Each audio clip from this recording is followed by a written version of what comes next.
Em nome de Jesus, vamos para um tema maravilhoso que encontramos nos evangelhos. Vemos então um personagem curioso que nos é apresentado nas últimas cenas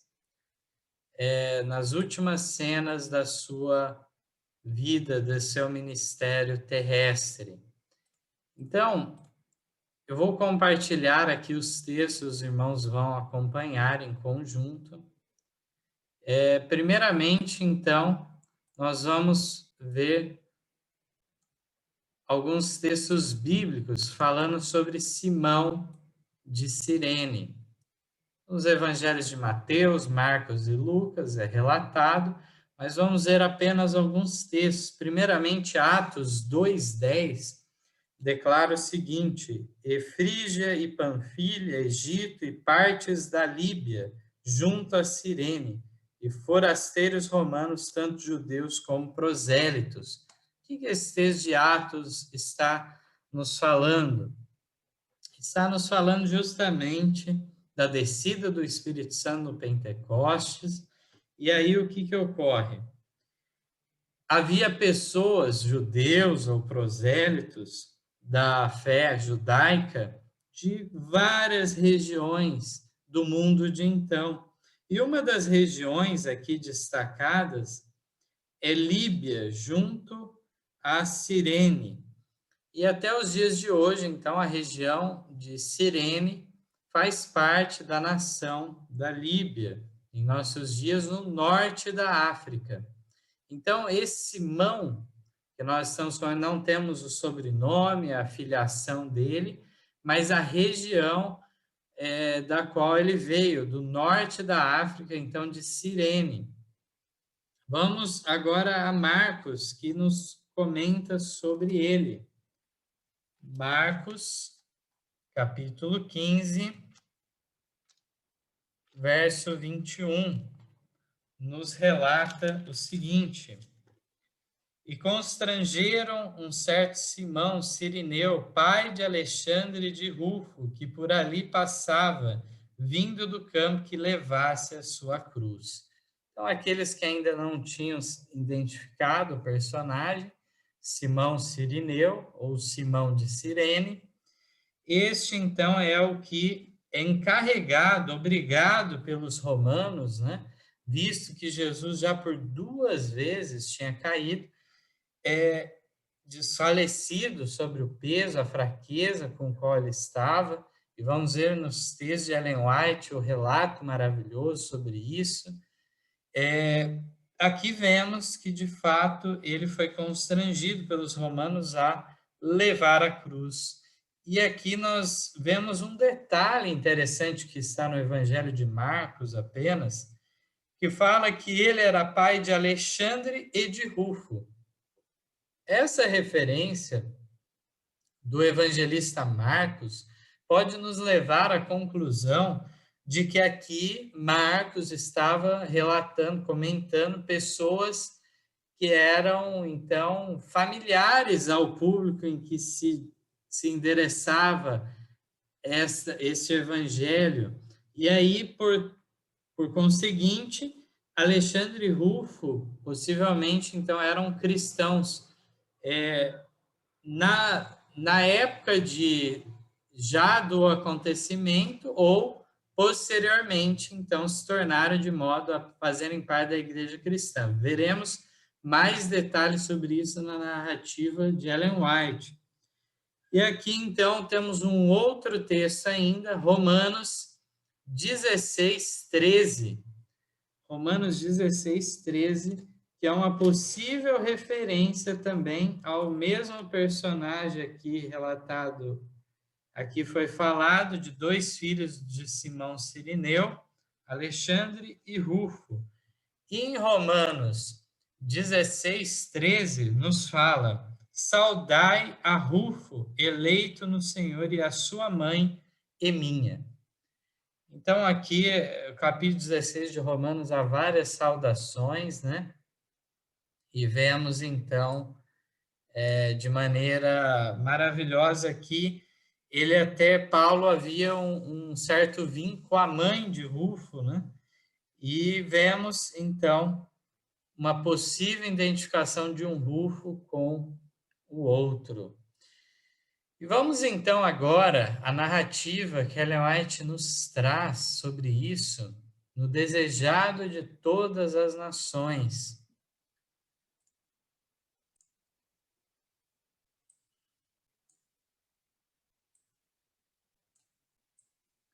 Na página 741, inicialmente, nos diz o seguinte: uma vasta multidão seguiu a Jesus do tribunal ao Calvário. As novas de sua condenação se espalharam por toda Jerusalém, e gente de todas as classes e de todas as categorias afluíam ao lugar da crucifixão. Os sacerdotes e principais haviam se comprometido, caso Jesus lhes fosse entregue, a não molestar seus seguidores. E os discípulos da cidade e dos arredores uniram-se à multidão que acompanhava o Salvador. Então, muita gente acompanhando todo o suplício de Jesus até chegar ao Calvário, né? Todo aquele trajeto. Na continuação, é declarado que ao passar Jesus à porta do pátio de Pilatos, a cruz preparada para Barrabás foi-lhe deposta nos feridos, sangrentos ombros. 2 companheiros de Barrabás deviam sofrer a morte ao mesmo tempo que Jesus, e sobre eles também foi posta a cruz. A carga do Salvador era demasiado pesada para o estado de fraqueza e sofrimento em que se achava. Desde a ceia pascual com os discípulos, não tomara ele nenhum alimento, nem bebera. Angustiara-se no jardim do Getsêmani em conflito com as forças satânicas. Suportara a agonia da traição e vir os discípulos abandonarem-no e fugir. Fora levado a Anás e depois a Caifás e em seguida a Pilatos. De Pilatos fora mandado para Herodes e reenviado a Pilatos. De um insulto para outro, de uma outra zombaria, 2 vezes torturado por açoites. Toda aquela noite foi uma sucessão de cenas, de modo a provar até o máximo uma alma de homem. Cristo não fracassara, não proferira palavra alguma que não visasse a glória de Deus. Através de toda a ignominiosa farsa de julgamento, portara-se com firmeza e dignidade. Mas, quando após ser açoitado pela segunda vez, a cruz lhe foi posta sobre os ombros, a natureza humana não mais podia suportar. Caiu desmaiado sob o fardo. Então, vemos aqui que o sofrimento não foi apenas mental, a angústia mental que já se inicia a partir do Getsêmani. Na noite, então, de quinta-feira, já às primeiras horas da sexta, né, de acordo com o horário bíblico, nós vemos aqui o fato de 2 vezes, uma vez através de Caifás, o Sinédrio, ele tinha sido esbofeteado, torturado, açoitado, e agora outra vez pelas mãos de Pilatos, os romanos efetuaram isso. De modo que a cruz pesada, ele não suportou então mais e caiu desmaiado sobre este fardo. Vemos na sequência, então, o seguinte: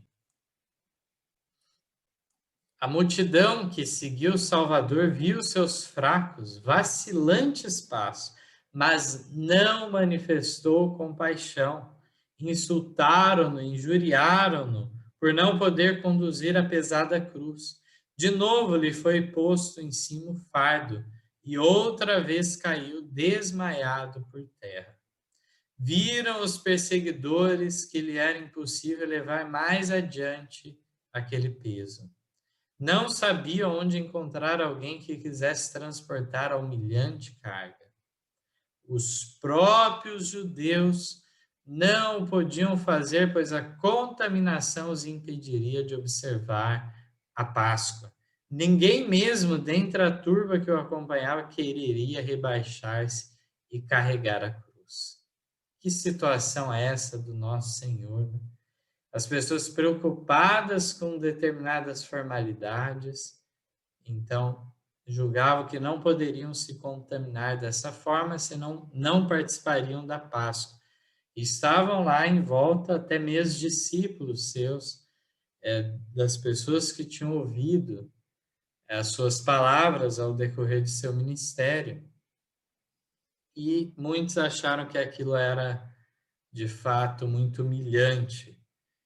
Por essa ocasião, um estranho, Simão Cirineu, chegando do campo, encontra-se com o cortejo. Ele vinha, então, na direção contrária, né? Ouve as zombarias e a linguagem baixa da turba. Ouve as palavras desdenhosamente repetidas. Abri caminho para o rei dos judeus. Detém-se espantado com a cena. E ao exprimir ele compaixão, agarraram-no e lhe põe nos ombros a cruz. É importante destacar já nesse ponto, né, que não foi que ele decidiu, então, fazer isso, mas foi obrigado. E disso, dele ser obrigado, não necessariamente ele teria algum benefício com isso para a sua fé religiosa. Mas aqui, na continuação, nos diz o seguinte: Simão ouvira falar de Jesus. Seus filhos criam no Salvador, mas ele próprio não era discípulo. Então, aqui a serva do Senhor nos orienta, nos relata que já nessa ocasião, seus filhos eram crentes, então, em Cristo, mas ele não se identificava como um discípulo.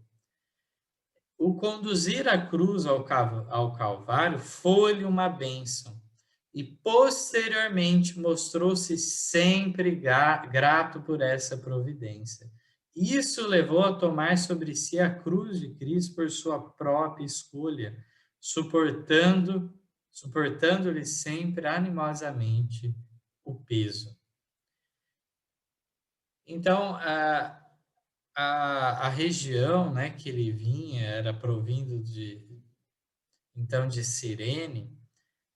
Há uma possibilidade que ele estivesse em Jerusalém por causa das festas e teria viajado até Jerusalém. Mas uma outra possibilidade, talvez mais provável, é que ainda que ele tenha nascido, tenha vivido em Cirene, já habitava naquela época na região de Jerusalém. Ele estava vindo do campo, né? Na região, no sentido contrário ao cortejo que estava se afastando da cidade. Possivelmente, então, ele estava trabalhando naquele campo e já começava a ficar mais tarde, né? Já à tarde da sexta-feira, e ele então estava voltando para casa. É uma outra, então, possibilidade. E aqui vemos como que aquela circunstância acidental, digamos assim, foi providencial da parte de Deus para levar ele à conversão. E aquilo colocou ele frente a frente com Cristo. No Vida de Jesus, na página 141, também diz que o peso que foi obrigado a levar tornou-se um meio para a sua conversão. Os eventos do Calvário e as palavras que ouviu Jesus pronunciar levaram-no a aceitá-lo como Filho de Deus. Que maravilhoso! Vemos que ele atestou em favor da divindade de Cristo ao acompanhar de perto toda aquela cena. E por fim, ainda temos um outro trecho mais adiante, na página 770 do Desejado, onde Ellen White fala daqueles 3 personagens que Jesus, naqueles últimos momentos de vida, ele afetou diretamente a conversão de 3 pessoas em meio à sua paixão, ao seu sofrimento. Nos acontecimentos finais do dia da crucifixão foi dada nova prova de cumprimento da profecia e novo testemunho da divindade de Cristo. Quando a treva se erguera de sobre a cruz e o Salvador soltara seu brado agonizante, ouviu-se imediatamente outra voz dizendo: verdadeiramente este era o Filho de Deus. Essas palavras não foram murmuradas em segredo. Todos os olhos se volveram a ver de onde provinham. Quem falara? Fora o centurião, o soldado romano. A divina paciência do Salvador e sua súbita morte, com o grito de vitória nos lábios, impressionara esse pagão. No ferido, quebrantado corpo pendente da cruz, reconheceu o centurião a figura do Filho de Deus. Não pôde deixar de confessar sua fé. Assim, foi novamente dada a prova de que nosso Redentor devia ver o trabalho de sua alma. No mesmo dia de sua morte, 3 homens, diferindo largamente entre si, declaravam sua fé. O que comandava a guarda romana, o que conduzira a cruz do Salvador e o que morrera na cruz ao seu lado. Muitos poderiam julgar que Cristo não foi bem-sucedido em seu ministério. Se nós formos analisar também as regiões que ele trabalhou, foram poucas. Ele não foi a todo mundo como missionário, mas ele preparou todo o terreno para que os discípulos então saíssem a pregar a todo mundo. Preparou eles, deu os ensinamentos necessários, cumpriu as profecias que diziam do sofrimento do Messias e o seu ministério. E vemos então que ele deveria ver, mesmo naqueles momentos finais de sua vida, deveria ver o trabalho de sua alma, o resultado então do depositar sua vida em favor de uma raça perdida. E naquele exemplo dado pelo centurião romano, pelo ladrão na cruz e por Simão Cirineu, vemos o alcance dessa graça maravilhosa. Não devemos pensar em mero acidente, como as circunstâncias não estivessem de acordo com a providência divina. Deus coloca determinadas pessoas para entrar em contato com almas anelantes da verdade, da salvação. Possamos ser instrumentos, então, nas mãos de Deus e cumprir esse propósito, mesmo que agonizando, mesmo que venhamos a ser um dos mártires, possamos dar um testemunho de nossa fé até o fim. Se assim fizermos, a coroa da vida estará reservada para mim e para cada um de nós. Amém.